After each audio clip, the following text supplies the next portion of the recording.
Bom dia a todos. Estamos iniciando o seminário de Filosofia e Teoria do Direito, organizado pela Escola Superior do Ministério Público do Estado de Goiás.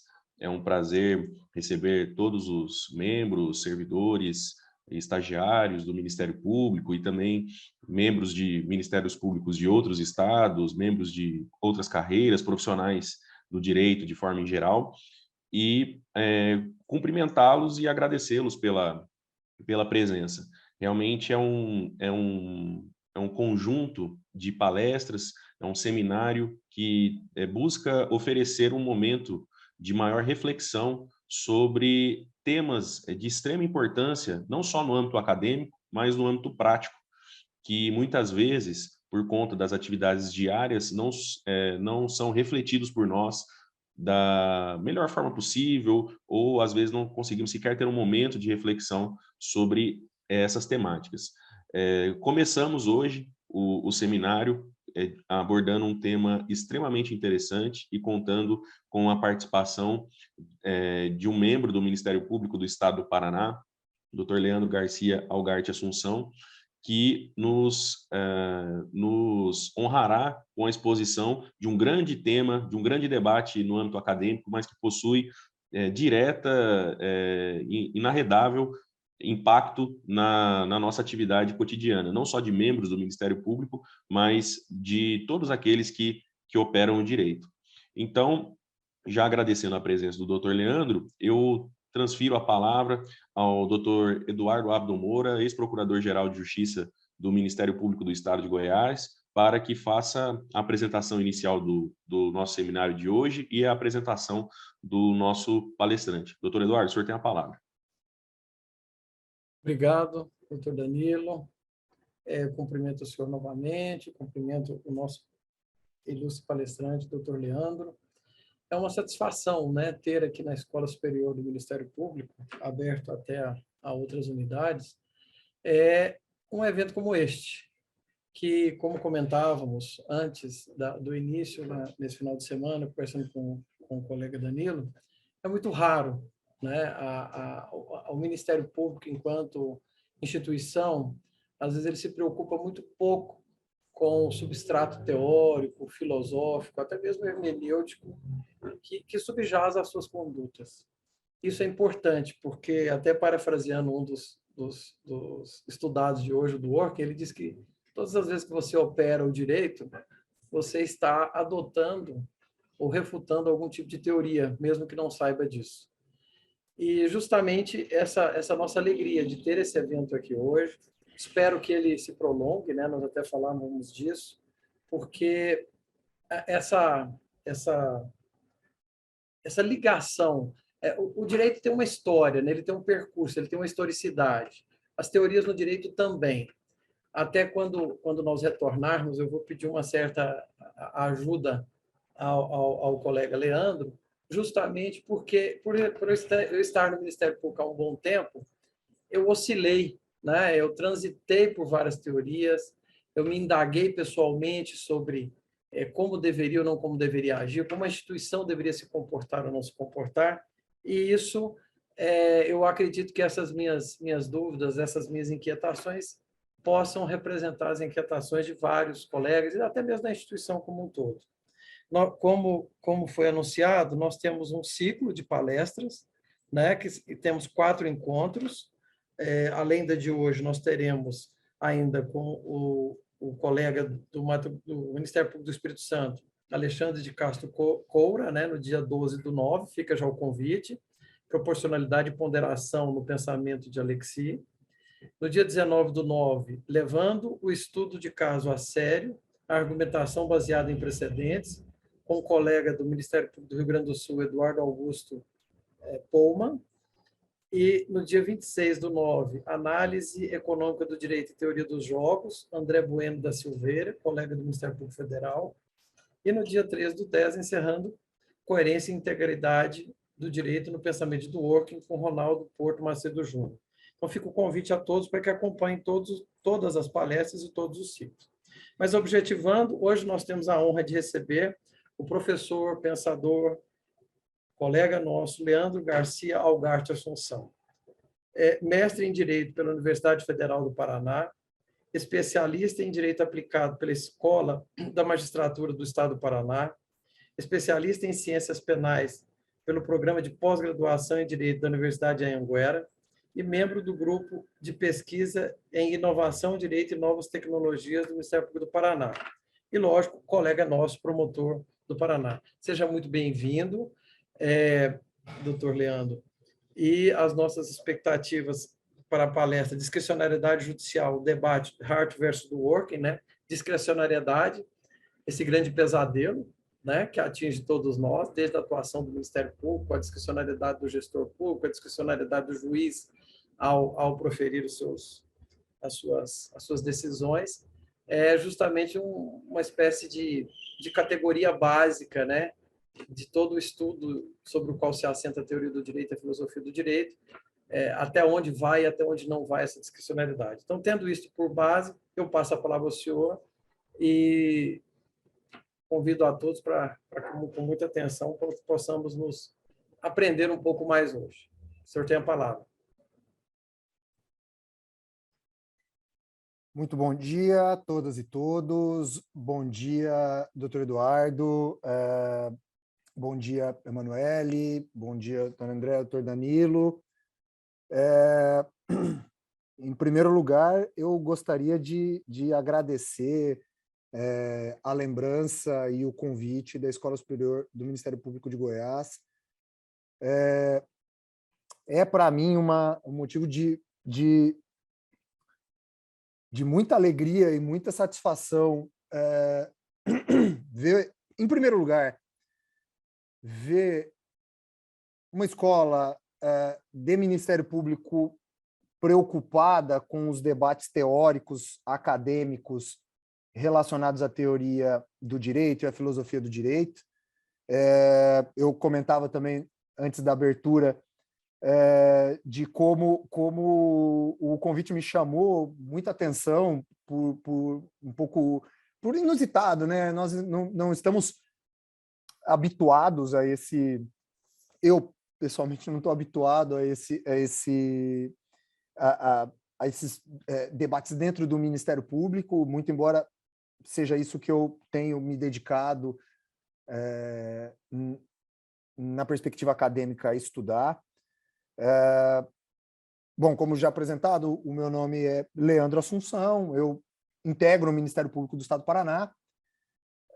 Atualmente estou no Centro de Apoio do Meio Ambiente, Habitação e Urbanismo, tema que para mim, ou temática que para mim é central quando discutimos a questão do estudo teórico do direito, e eu vou procurar tratar um pouco disso também, para que a gente não fique apenas, como era um evento voltado, né? Um longo ciclo de palestras voltado a membros, servidores, estagiários, a integrantes do Ministério Público em sentido amplo, de forma geral.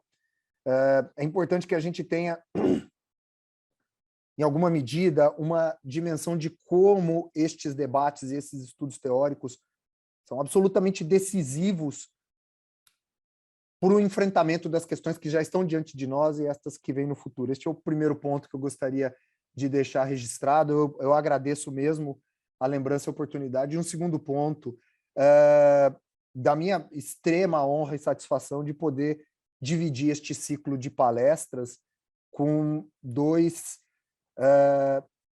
pensadores, pesquisadores da teoria do direito, da filosofia do direito, que integram o Ministério Público e que, para mim, são referência, né?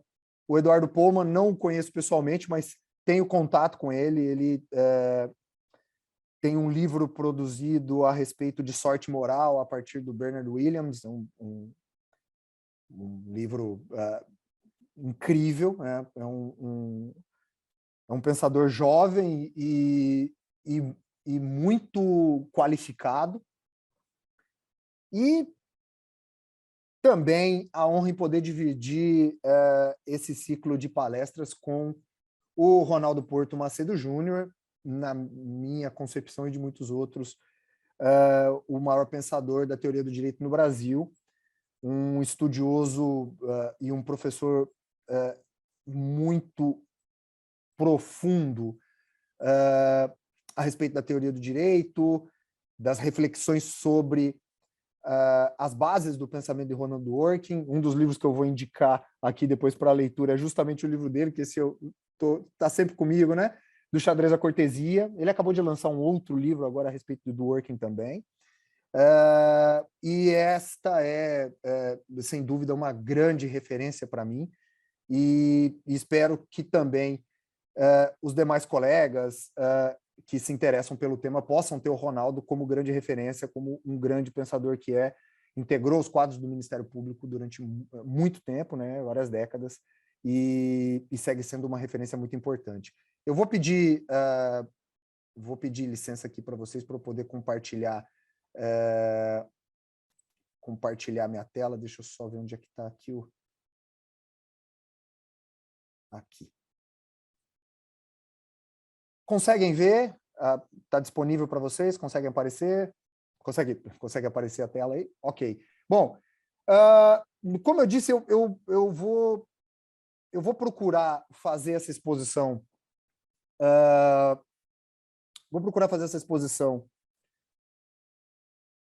Pensando na apresentação dos pontos básicos deste debate, né, desta controvérsia, do enfrentamento que se teve ao positivismo jurídico de Hart por parte de Dworkin.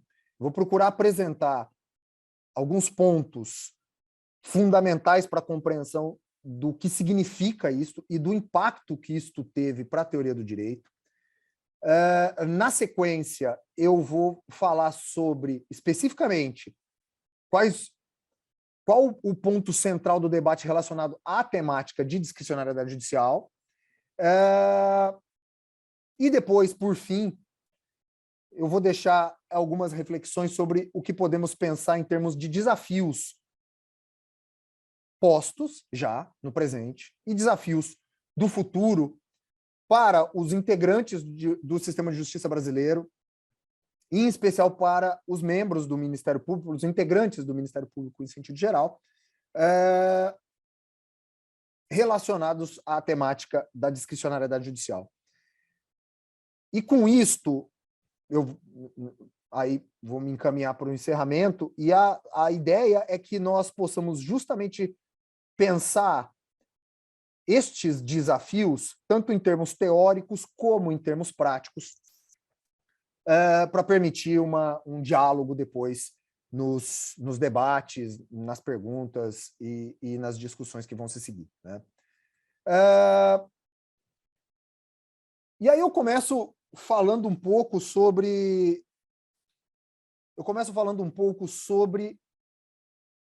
por que este foco na teoria do direito, né? E começo falando da minha experiência, né? Ou melhor, em que medida as discussões jurídicas dependem das filosóficas para serem compreendidas em sua verdadeira complexidade. Eu começo falando da minha experiência pessoal, né? Quando eu ingressei no mestrado, tive contato mais profundo com diversos dos autores, alguns deles nós vamos tratar aqui, inclusive com a obra do professor Ronaldo. E este contato me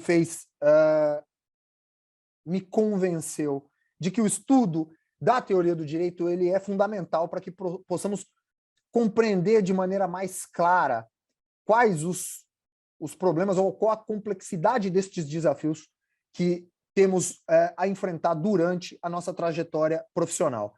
E eu penso, e foi o que eu coloquei aqui, que a resposta alcança 3 perspectivas que para mim são importantes, né? A primeira delas é a do aperfeiçoamento da nossa atividade funcional. Eu estou cada vez mais convencido de que a compreensão destes temas complexos não é possível de ser feita. A compreensão destes temas complexos relacionados à atuação dentro do sistema de justiça não é possível de ser feita sem uma não diria profunda, mas um razoável estudo, uma razoável identificação das bases teóricas que sustentam estes debates que se refletem na prática. Então, um aperfeiçoamento da nossa atividade funcional, e nisto se insere um ciclo de debates como este, né? Um ciclo de palestras em que se procura chamar a atenção exatamente para como entender que estes estudos podem nos auxiliar em termos de aperfeiçoamento da nossa atividade funcional. Isso vai ficar talvez um pouco mais claro durante a exposição. 2, a capacidade de melhor compreensão do fenômeno jurídico, né? Da evolução do direito e do nosso papel enquanto participantes ativos do sistema de justiça. E 3, a capacidade de melhorar o produto final da atividade jurídica como um todo, em especial da atividade jurisdicional. Somos um dos atores qualificados neste papel, ou seja, de levar demandas à atividade jurisdicional, de levar demandas ao Poder Judiciário para que possam ser decididas, e a maneira como levamos, a maneira como sustentamos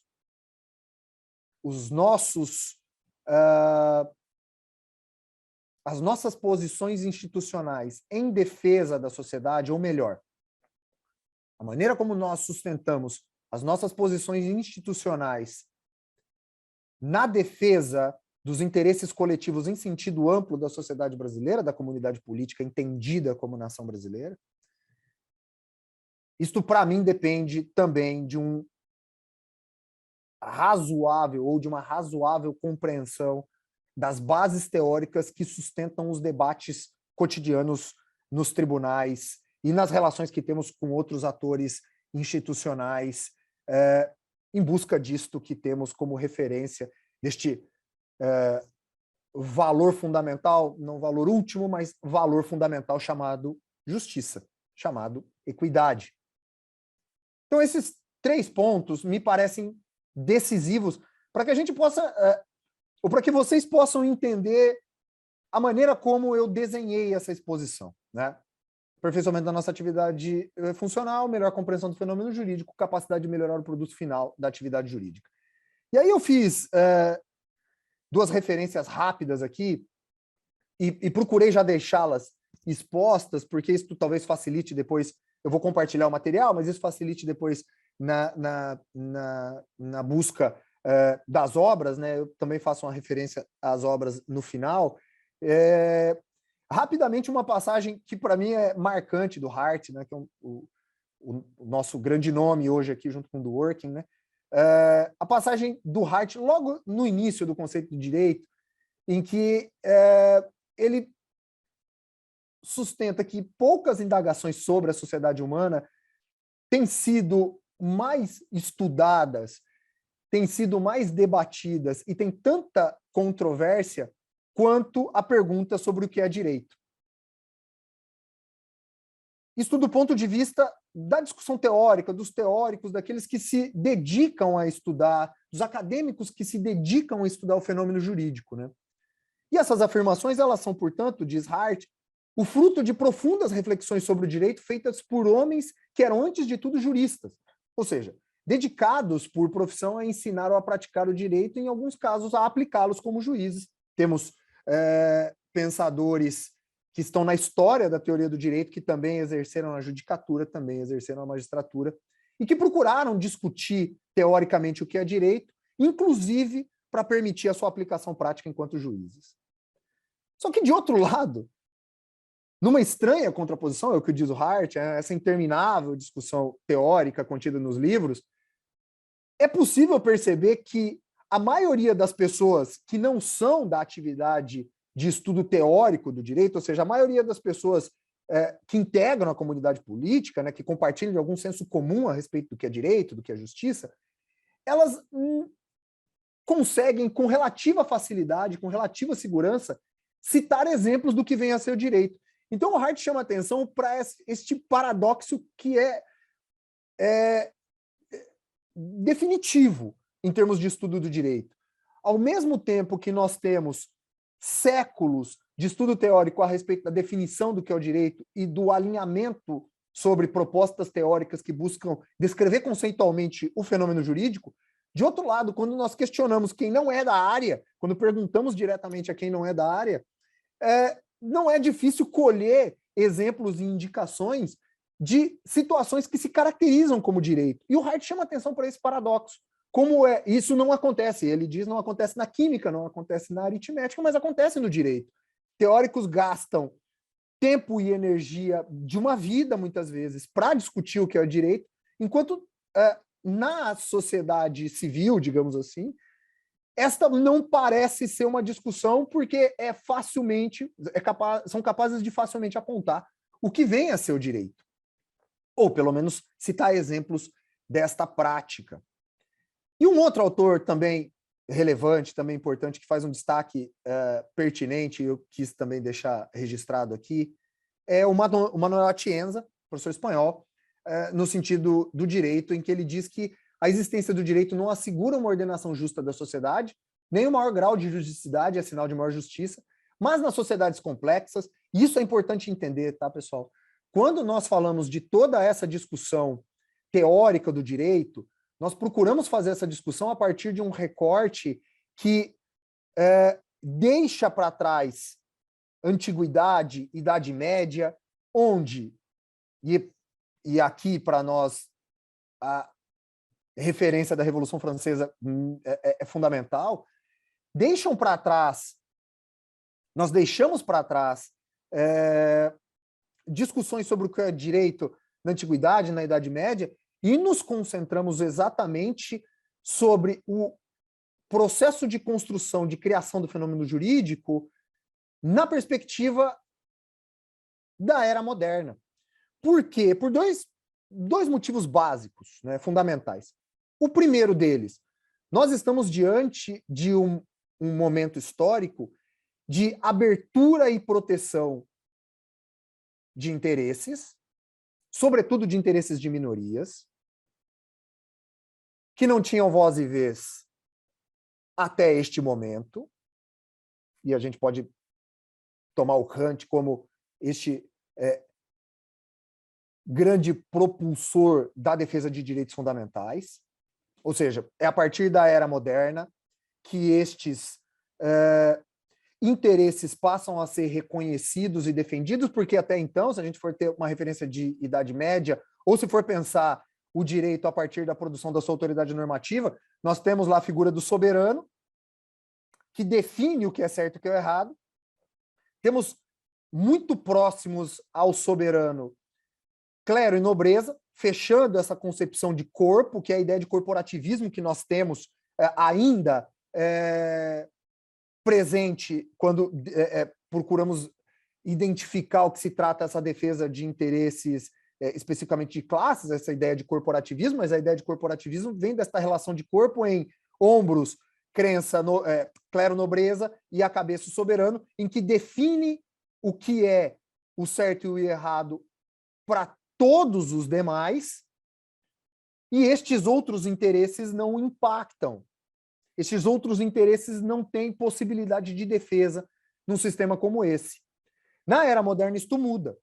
O reconhecimento da possibilidade de direitos fundamentais, sobretudo acentuados, asseverados, dentro de cartas políticas que vão ganhar o nome de Constituição, porque constituem nações, constituem comunidades políticas, vão começar a receber proteção dentro destes textos políticos, dentro destas cartas políticas, e a partir daí, com esta proteção, nós ampliamos a defesa de interesses, aumentamos o espectro, a gama de interesses que possam ser defendidos com base em direitos que são reconhecidos como válidos, como legítimos, direitos fundamentais, direitos humanos, direitos da humanidade.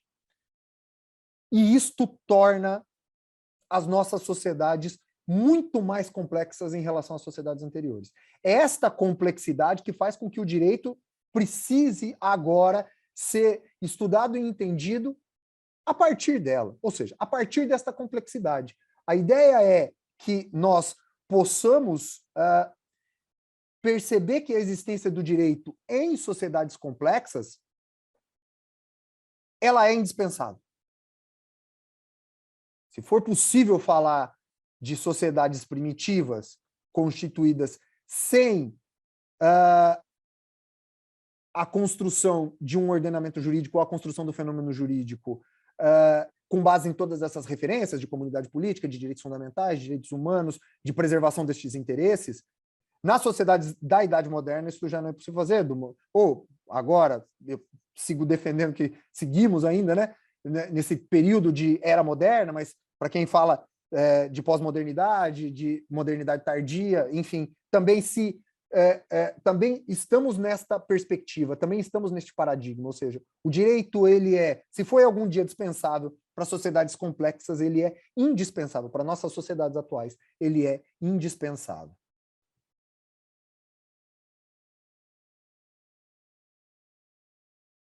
E um registro inicial aqui sobre essa descrição conceitual do direito e a atividade finalística do Ministério Público decorre de uma observação pessoal que eu vou fazer muito rapidamente sobre o que atuamos, eu acompanhei, né, um pouco mais de longe, mas sobre o que atuamos no Centro de Apoio do MP do Paraná, do Centro de Apoio de Habitação, de Meio Ambiente, Habitação e Urbanismo, recentemente, que foi a discussão sobre uma lei estadual que modificava a disposição dos aterros sanitários e a possibilidade de receber resíduos sólidos de outros estados, como o encaminhamento de resíduos sólidos em descarte de outros estados, no estado do Paraná, modificando a lei estadual que tratava dos aterros sanitários e do recebimento destes resíduos sólidos.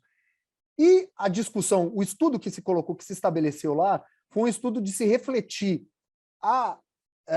esta lei estadual em termos de ilegalidade e inconstitucionalidade diante de vários diplomas ou de vários atos normativos. Constituição Federal, Constituição do Estado, a Política Nacional de Resíduos Sólidos,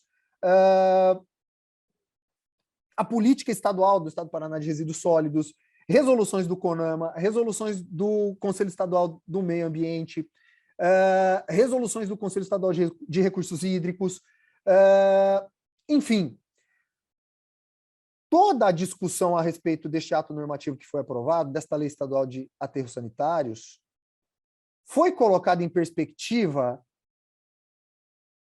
de diversos outros diplomas e atos normativos, como eu mencionei, Constituição Estadual, Constituição Federal, Política Nacional de Resíduos Sólidos, Política Estadual de Resíduos Sólidos, resoluções do CONAMA, resoluções do Conselho Estadual de Meio Ambiente, do Conselho Estadual de Recursos Hídricos do Estado do Paraná. Ou seja, como nós podemos entender, e a minha pergunta é, como podemos entender que esta lei estadual, dotada de validade formal, expressa validade material e, mais do que isso, representa a vontade de uma autoridade normativa capaz de nos impor uma obrigação de obediência ao direito, frente a todos estes outros diplomas legislativos, constituições, atos normativos? Como nós devemos refletir a existência da validade formal e, mais, a existência ou o reconhecimento de que esta lei estadual produz ou é reflexo da vontade produzida por esta autoridade normativa? Então, esse exemplo me pareceu muito claro de se apresentar aqui como um exemplo de, olha, não nos basta mais simplesmente a recepção de um ato legislativo como esse, a recepção e aplicação deste ato normativo, ou deste ato legislativo, deste diploma legal, se não com uma reflexão frente, claro, à Constituição, frente a leis federais, mas também frente a atos normativos que não são produzidos via parlamento ou não decorrem de precedentes judiciais obrigatórios, mas que decorrem de instituições e entidades que são compostas tanto por organismos governamentais como por integrantes da sociedade civil, que têm legitimidade para tratar sobre esse tema. Ou seja, nós muitas vezes fazemos ou começamos a refletir isso automaticamente. Mas qual o impacto teórico disso? Como nós discutimos uma legislação do Estado esse que tem competência para legislar sobre este tipo de tema, frente não apenas à Constituição e leis federais, mas também a atos normativos produzidos por instituições que não parlamento ou tribunais superiores. Como eu disse, nós partimos normalmente dessa posição de maneira automática. Fala, nós temos que contestar isso aqui não é adequado frente à política nacional, isso não é adequado frente à Constituição, temos resoluções do CONAMA, dos conselhos estaduais, mas como nós fazemos essa discussão, esse debate, frente ao reconhecimento da autoridade contida em uma legislação estadual como essa? Eu quis fazer essa chamada inicial para que a gente já consiga manter a linha entre o debate teórico e a nossa atuação prática. E aí a gente entra, de fato, naquilo que, na primeira parte daquilo que eu pretendo tratar com vocês hoje, que é sobre o debate hard work, né, o enfrentamento teórico que mudou a teoria do direito no século XX. E eu destaquei aqui 4 pontos que estão nessas 4 sequências, nessas 4 bolinhas de sequência, para a gente tentar entender o que significa esta controvérsia teórica e como isso impactou o direito, não apenas na realidade anglo-saxã, né? A gente está falando do Hart, que é um inglês professor de Oxford, que evidentemente produzia teoricamente a partir da realidade do direito inglês. E falamos também de Ronald Dworkin, professor norte-americano recentemente falecido, né? O Dworkin faleceu em 2013,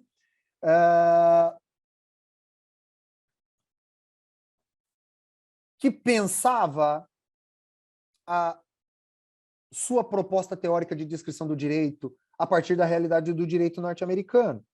Ou seja, como a gente pode compreender a dimensão desta controvérsia, não apenas na tradição anglo-saxã, mas o impacto que isto produziu no direito em todo o mundo, pelo menos no mundo ocidental. Então, esse é o primeiro ponto. Qual a dimensão da controvérsia, né?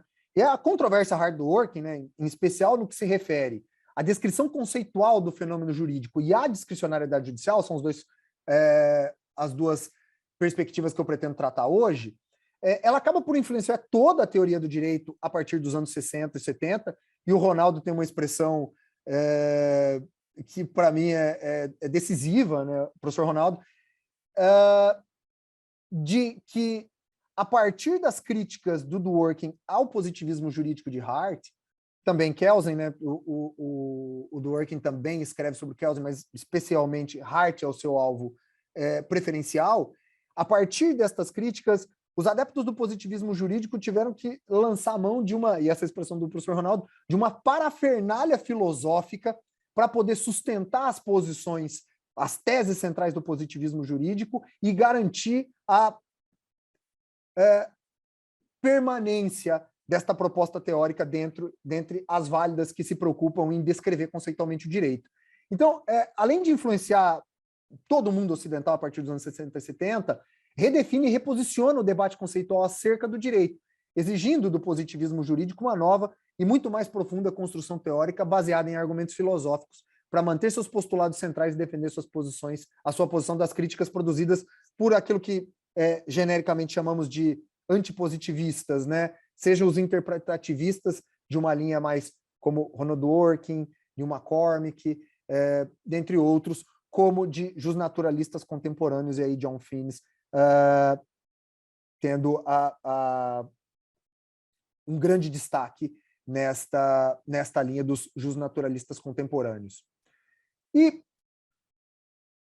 este ataque geral, né, esse general attack que o Dworkin lança ao positivismo jurídico hartiano, ele depende, obviamente, da compreensão dos pontos fundamentais, das bases centrais do pensamento do Herbert Hart.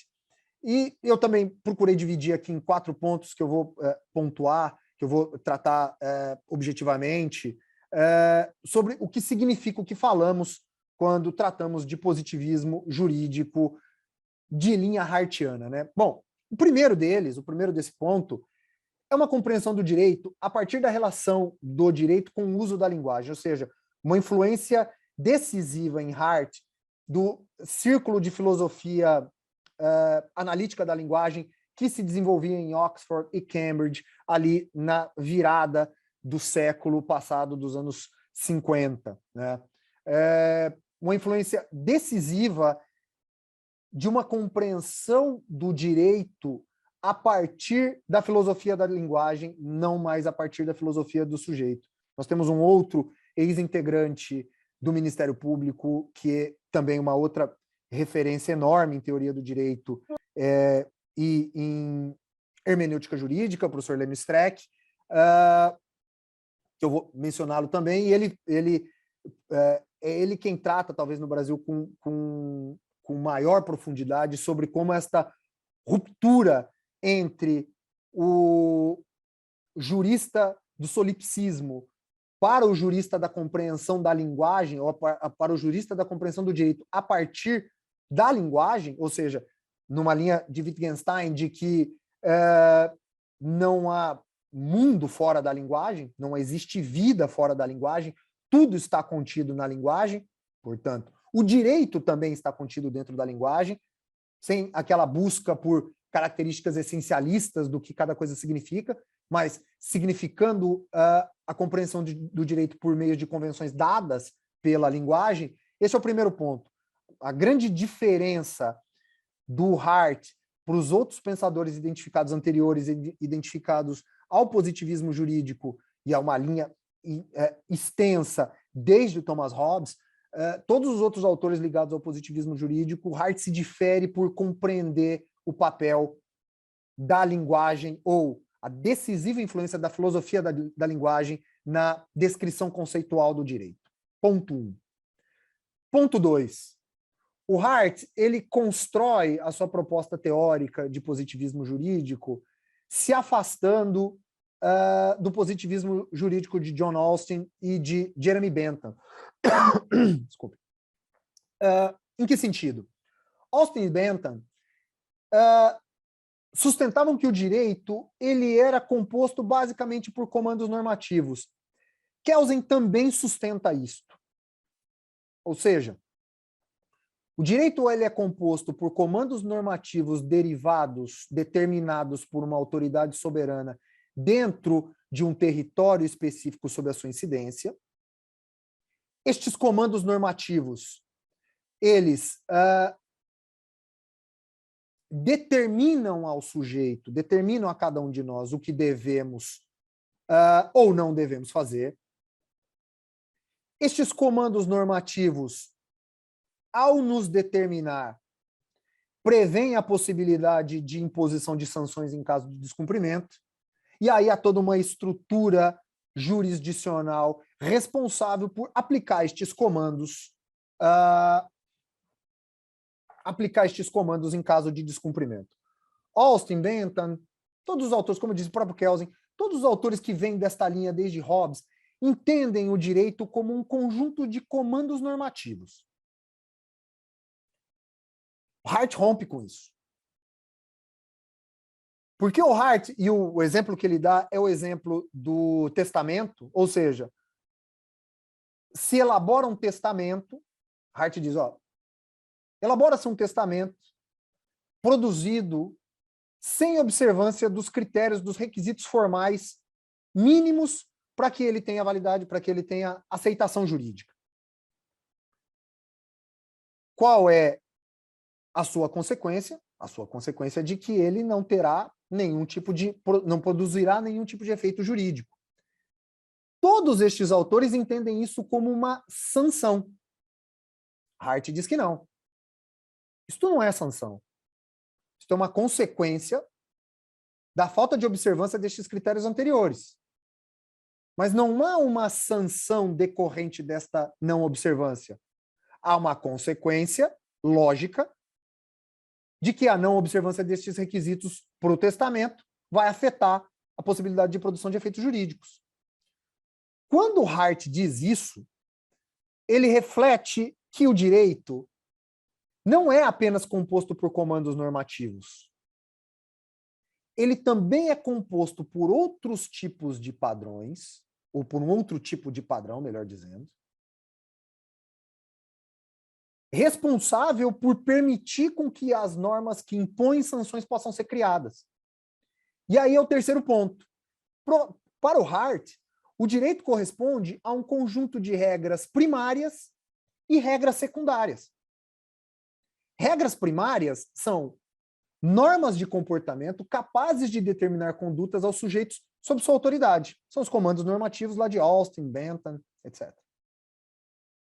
Regras secundárias, por sua vez, são regras estruturantes, que prescrevem como as regras primárias podem ser determinadas e também como as controvérsias jurídicas devem ser decididas judicialmente, e principalmente como as normas jurídicas adquirem validade. Ou seja, o Hart estabelece o conceito de direito, né? Depois eu vou mostrar todos aqui, ele está aqui, ó.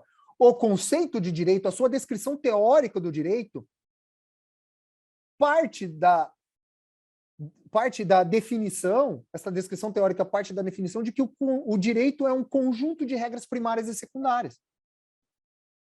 Regras primárias determinam o que devemos fazer ou não fazer.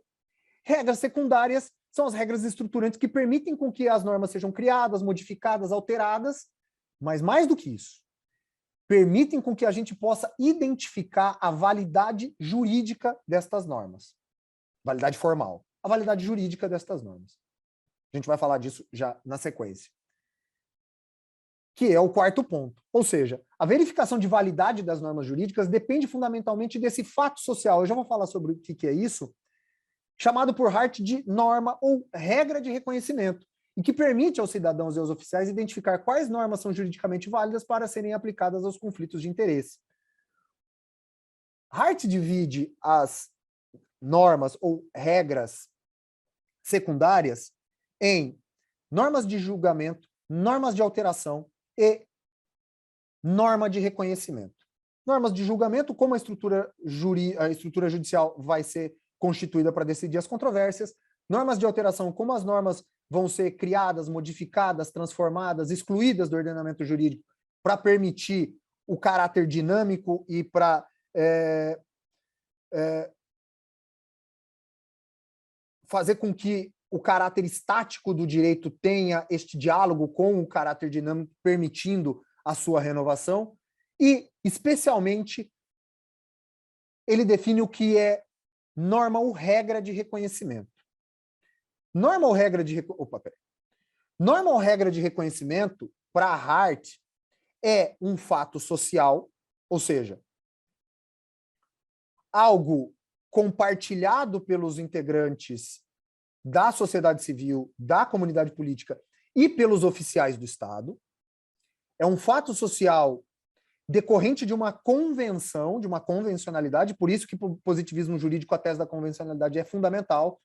Uma convencionalidade, ou seja, convenciona-se reconhecer que diante desta estrutura, cumprindo com os requisitos estabelecidos nessa estrutura, requisitos que estão previstos desde a Constituição até atos infralegais, reconhecidos estes requisitos, quando eles estão cumpridos, uma norma jurídica ganha validade jurídica formal.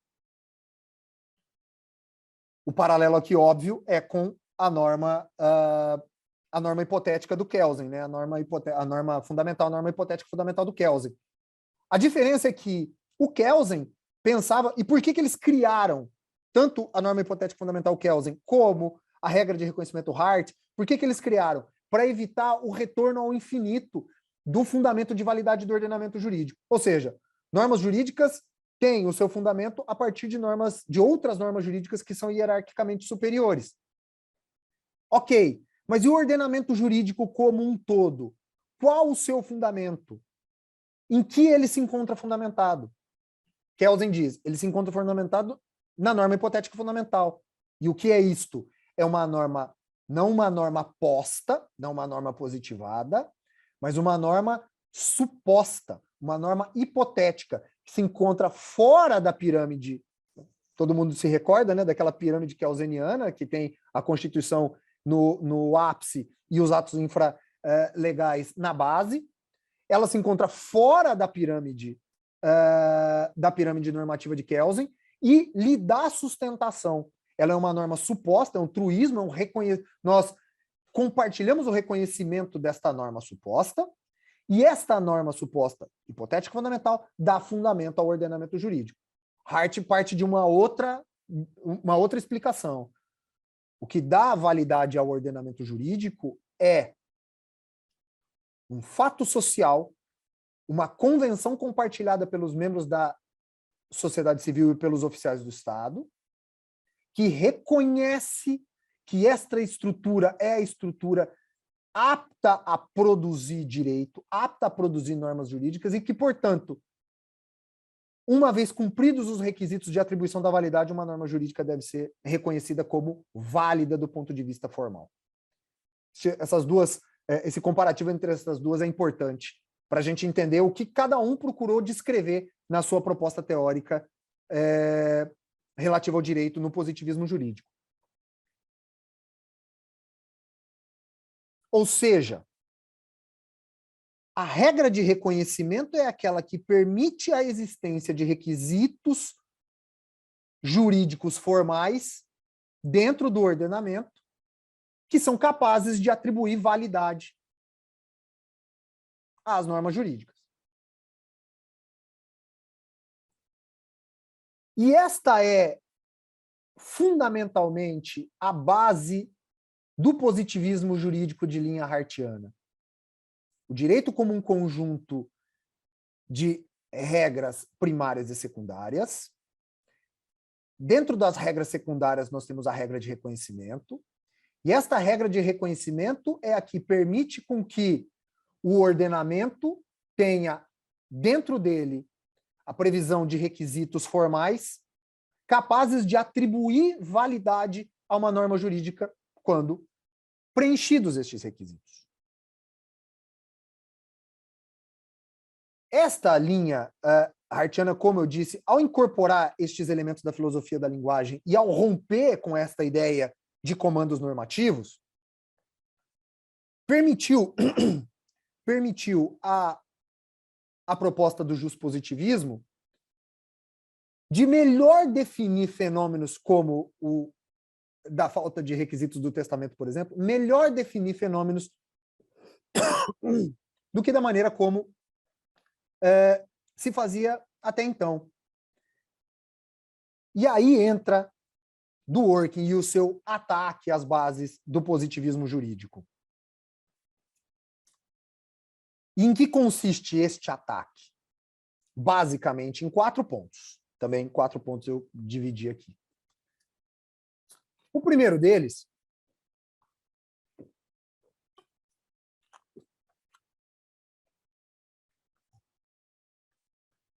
é de que, para Dworkin, o conceito de direito não se vincula à ideia de um conjunto de regras. E eu já vou explicar isso melhor na sequência. Dworkin diz que o direito, a descrição conceitual do direito, ou a melhor descrição conceitual do direito, a única possível, não é o direito como um conjunto de regras, mas o direito o direito identificado por meio de práticas interpretativas capazes de conceitualmente dizer o que é o direito, capazes de conceitualmente revelar o que é o direito. E como ele procura fazer isso?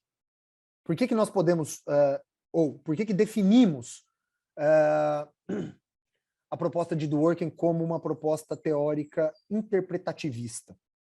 Dworkin nega que o fundamento de validade das normas jurídicas está na norma de reconhecimento, e de que a validade das normas jurídicas dependa unicamente dos critérios normativos de validade definidos no direito positivo. De que maneira ele faz isso? O Dworkin, num artigo que depois incorpora o Levando os Direitos a Sério, no modelo de regras 1, ele traz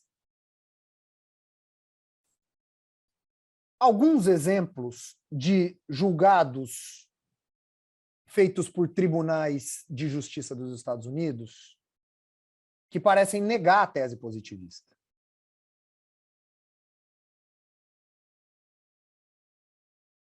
Ele diz que, ele descreve o primeiro desses julgados, que é o caso de um neto que mata o avô e que que é ter o direito de acesso à herança. E o Tribunal de Justiça do Estado de Nova York, salvo engano do Estado de Nova York, decide que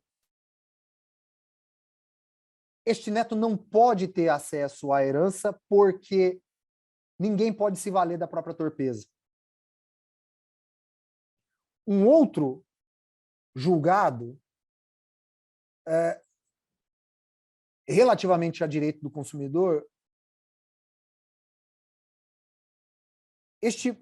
não estou enganado, o mesmo tribunal decide que nas relações de consumidor os direitos do consumidor devem ter primazia. Os direitos do consumidor devem ser defendidos ou devem ser tratados como prioritários. A partir destes exemplos, Dworkin sustenta que nós estamos diante de dois julgados em que o que se utilizou para sua decisão não foi o direito posto. Não foram regras tornadas válidas, mas princípios capazes de influenciar, como influenciaram, princípios que incidem sobre os casos concretos e influenciam a sua decisão. Tanto o de não se valer da própria torpeza, como o princípio da primazia da preferência dos direitos do consumidor. Quando Dworkin destaca estes exemplos, e destaca que casos concretos são julgados a partir de normas não postas, ele diz primeiro,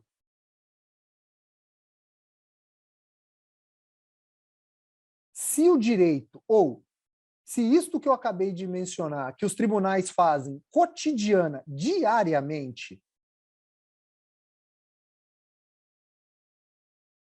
se isto que os tribunais fazem cotidiana e diariamente incorporam estes princípios ou estes estándares, e estes estándares não passam por um processo de preenchimento de requisitos para atribuição de validade formal, validade jurídica formal,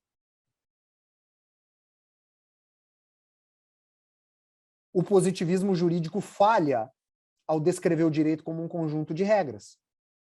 Porque o direito é mais do que isso. O direito ele é formado por regras, mas ele é formado também por outros padrões, outros standards, que, embora não passem por esse processo de atribuição de validade jurídica, são cotidianamente utilizados por tribunais e juízes para decidir conflitos. É o que o Dworkin chama de teste de pedigree. Esse é um termo conhecido na teoria de Dworkin, de que o positivismo jurídico sustenta que uma determinada norma possuirá validade se passar pelo teste de pedigree. Contudo, nem todos os padrões, nem todos os estándares utilizados por juízes e tribunais para decidir casos concretos passam por esse processo de atribuição, ou seja, passam por teste de pedigree. Desta forma, se o positivismo jurídico descreve o direito como um conjunto de regras, este conjunto de regras necessariamente passa por esse processo de atribuição, ou seja, tem a marca do pedigree. Se o direito, segundo o positivismo jurídico, necessita indispensavelmente deste teste, ou seja, deste processo de atribuição, e eu, Dworkin, estou provando que existem outros padrões e outros standards, outros fatores que são utilizados por juízes e tribunais para decidir casos concretos, o direito não é apenas isso. Portanto, o positivismo jurídico falha na sua missão fundamental de produzir uma descrição conceitual do direito. E, portanto, ele deve ser descartado, ele deve ser afastado, ele deve ser colocado de lado, porque ele não é uma proposta teórica, ele não é uma teoria capaz de descrever adequadamente o que é o direito. É, portanto, com Dworkin, que se coloca a necessidade de se compreender os princípios, os standards extra-jurídicos, como espécies de normas jurídicas. o que levou o positivismo jurídico a buscar reformular a tese das fontes, é uma das teses centrais, ou seja, há fontes definidas de produção normativa do direito, para manter a sua posição teórica adaptando ao reconhecimento do acerto da crítica apresentada por Dworkin. Ou seja, o positivismo jurídico, como eu falei no início, ele foi obrigado a repensar, ele foi obrigado a reformular a sua descrição do direito, é o que o Hart faz, especialmente no pós-fácil do conceito do direito, foi obrigado a repensar a sua descrição conceitual do direito para compreender também estes standards, estes padrões extrajurídicos que não correspondem àquilo que Hart descreveu como regras primárias e secundárias. Ou seja, a importância de Dworkin para a teoria do direito, neste ataque ao positivismo jurídico, ela é fundamental, porque ela, diferentemente do que o Hart sustentava, que é uma tese fundamental do positivismo jurídico, a tese da separabilidade entre direito e moral, ou seja, da inexistência entre um conceito, ou da inexistência entre uma conexão necessária do direito com a moral, ou uma conexão necessária entre direito e moral,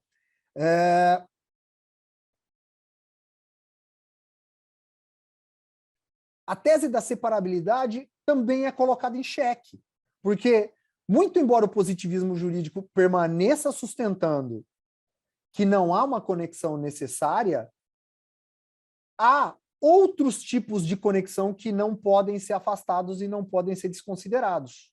Portanto, em outras medidas, existe sim conexão, muito embora talvez não necessária, mas existe uma conexão contingente entre direito e moral. E a observação da existência destes princípios, destes standards, com força jurídica capaz de interferir no julgamento de casos concretos cotidianamente, fez com que a teoria do direito repensasse a descrição e não compreendesse mais apenas regras jurídicas, mas compreendesse o conceito de normas jurídicas, dos quais são espécies regras de um lado e princípios de outro. Bom, e o que mudou? O professor Ronaldo indica, traz esse apontamento de que o custo que o esquecimento dos princípios trouxe ao positivismo jurídico, aos teóricos do positivismo jurídico, a necessidade de um aprofundamento filosófico muito mais profundo, no sentido de absorver as críticas feitas por Dworkin e depois por outros antipositivistas, absorver estas críticas e incorporá-las à teoria do positivismo jurídico de forma a resguardar as teses centrais, as bases centrais do positivismo jurídico. O que mudou? Mudou que a hermenêutica jurídica contemporânea passou a ser pensada em perspectiva desde a escola da exegese até os dias atuais. E aqui fazendo um breve parênteses, quando falamos da evolução da hermenêutica jurídica contemporânea, o nosso ponto de partida é necessariamente a Revolução Francesa de 1789 e o Código Napoleônico de 1804, porque quando a Revolução Francesa rompe com esta ideia de soberano identificado no imperador, clero e nobreza, ou seja, quando procura romper com esta ideia de corpo que definia o que era direito para tudo e todos, há uma clara desconfiança do movimento revolucionário com relação aos magistrados, há uma clara desconfiança do movimento revolucionário com relação aos juízes, no sentido de que os juízes decidiam e defendiam apenas os interesses destes que fechavam o corpo, os interesses de imperador, nobreza e clero. Portanto, quando o Código Napoleônico de 1804, o Código Civil Napoleônico de 1804 surge, ele surge com a pretensão, e o Código Civil Russo de 1917 também, surge com a pretensão de que nós temos agora um corpo de normas jurídicas construído por representantes diretos do povo e, mais do que isso, mais importante, capaz de dar uma solução concreta a todos os casos futuros que irão surgir daqui para frente. Portanto, os juízes não têm mais nenhum papel criativo do direito. Eles não podem ter esse papel. E a influência do Código Napoleônico no direito sul-americano, em especial no direito brasileiro, é incrível, né? O Código Civil de 1916 tem todas as referências do Código de 1804. Portanto, os juízes, eles não têm nenhum papel criativo e eles são, essa expressão comum da escola da exegese, são apenas a boca da lei, ou seja, eles apenas vão replicar aquilo que o código já antecipou e definiu como sendo direito. E deste ponto de partida, do começo do século XIX, da escola da exegese, do Código Napoleônico, até a metade do século XX, com a escola do direito livre, ou seja, quando Kantarovitz, por exemplo, sustenta que os juízes, os julgadores, são livres para decidir, mesmo que exista um padrão jurídico, uma norma previamente constituída com validade formal, dizendo como deve ser solucionado aquele caso concreto, a escola do direito livre diz que o juiz ele é livre para decidir, ainda que exista uma norma como essa. Nós vemos a transformação em 200 anos, um pouco menos, né? Mas nós vemos a transformação em 200 anos da hermenêutica jurídica contemporânea e também começamos a refletir como e aqui este é o meu ponto, como foi decisiva a contribuição de Dworkin no sentido de que se o direito não é apenas um conjunto de regras primárias e secundárias, se o direito é mais do que isto, para o positivismo jurídico, o direito continua sendo um processo de convenção social relacionado a bases de fontes sociais e reconhecimento de autoridade que o identifica e o isola frente a outros conjuntos normativos, como a moralidade, como a religião, etc. Ou seja, a disputa aqui é uma disputa de descrição conceitual. O positivismo jurídico continua, mesmo após Dworkin, sustentando que, tendo como fundamental as teses das fontes sociais, a tese dos fatos, a tese da autoridade normativa, a tese da separabilidade direito e moral,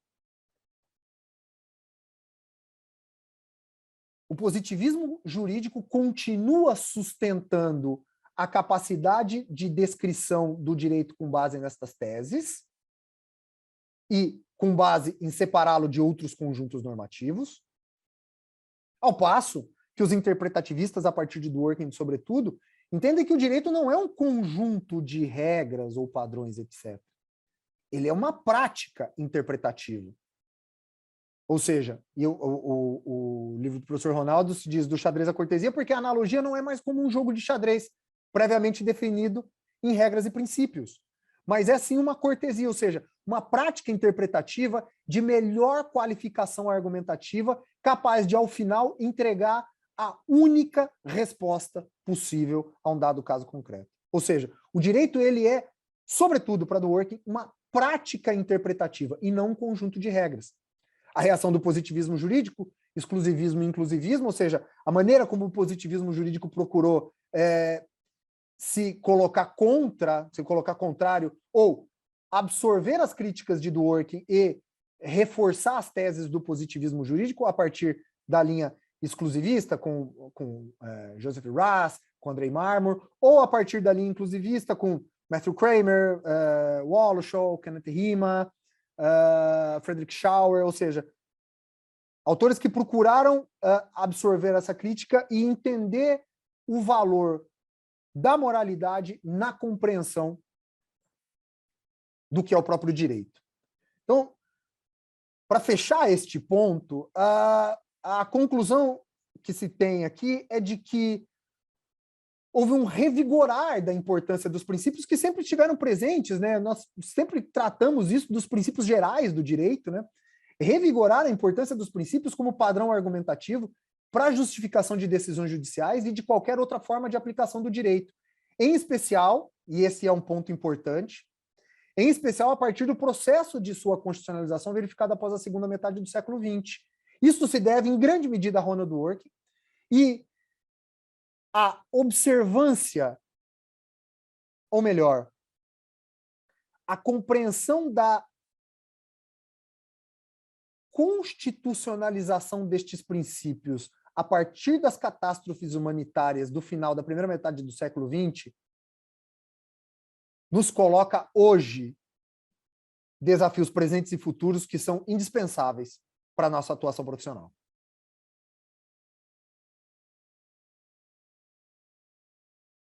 E aqui nós temos, então, os reflexos no tema da discricionariedade judicial. E por que eu não quis ingressar diretamente para falar de discricionariedade?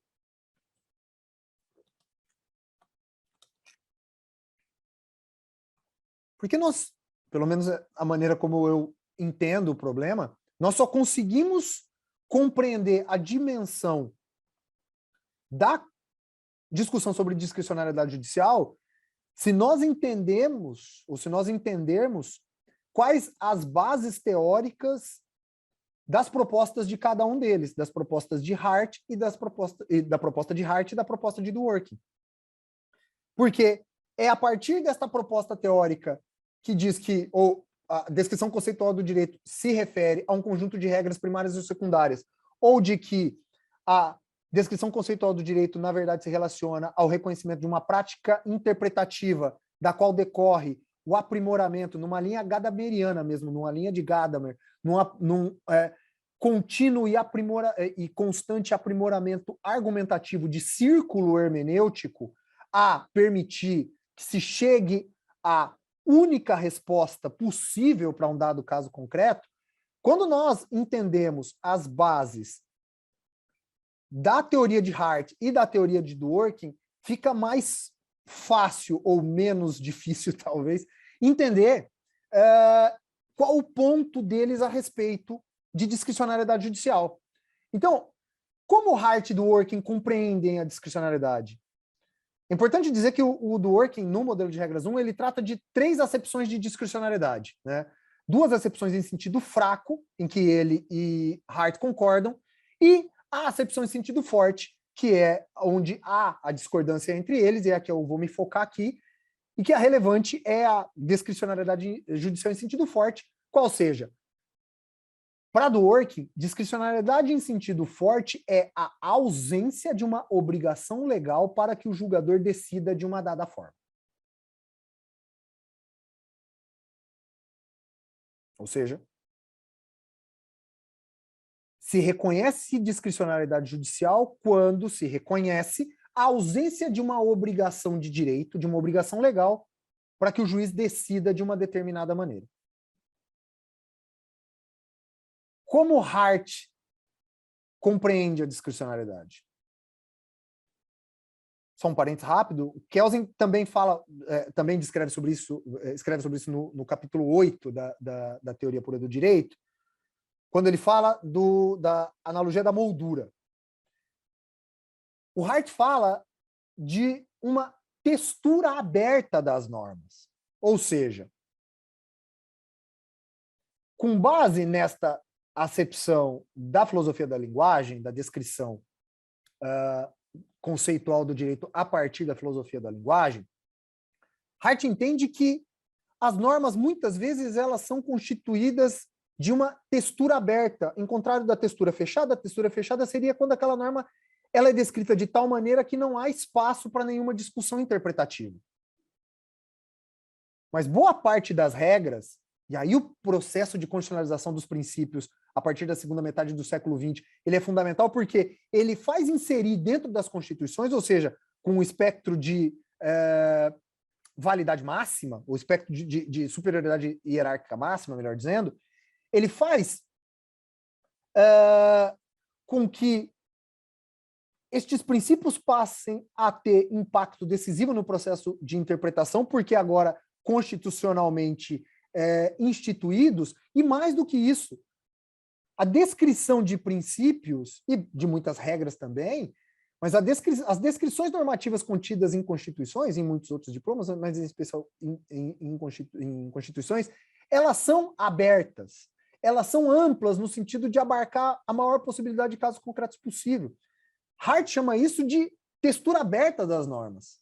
Ou seja, normas que são constituídas com uma redação que seja capaz de abarcar o mais amplo espectro possível de casos concretos. Então, em razão da textura aberta das normas, em razão da multiplicidade de fatores que podem constituir uma realidade fática, e em razão da possibilidade de vagueza de termos linguísticos utilizados para a construção das normas, nos casos de incerteza e da possibilidade de mais de uma resposta juridicamente adequada ao caso, o julgador tem deferido uma, Hart chama de liberdade discricionária, para decidir justamente na zona de penumbra, para decidir dentro da moldura de Kelsen, para decidir dentro desta zona de penumbra da norma.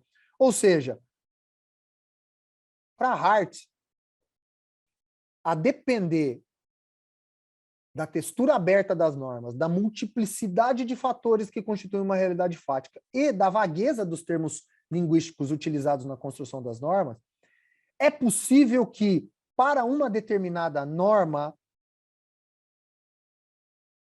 se possa reconhecer mais de uma solução possível.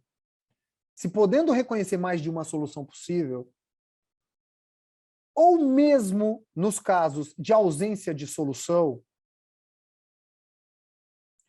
o juiz ele está autorizado a criar o direito, ou, mais diretamente, quando se reconhece a existência de mais de uma solução possível, ao juiz é reconhecida uma liberdade discricionária para escolher uma delas e decidir o caso concreto. Dworkin se opõe a isso. Dworkin se opõe porque, em primeiro lugar, ele sustenta que a possibilidade de reconhecimento de discricionariedade judicial é uma afronta à democracia, porque permite com que oficiais do Estado não eleitos por voto, em alguns casos são eleitos, mas na grande maioria da realidade do mundo ocidental não são, no Brasil não é. Nos casos de possibilidade de reconhecimento desta liberdade discricionária, do deferimento dessa liberdade discricionária, oficiais do Estado podendo criar o direito, ou podendo escolher mais de uma solução possível para o caso concreto, afrontam a democracia porque se defere a possibilidade de que estes façam o direito ao invés de representantes escolhidos pelo povo. E, em segundo lugar,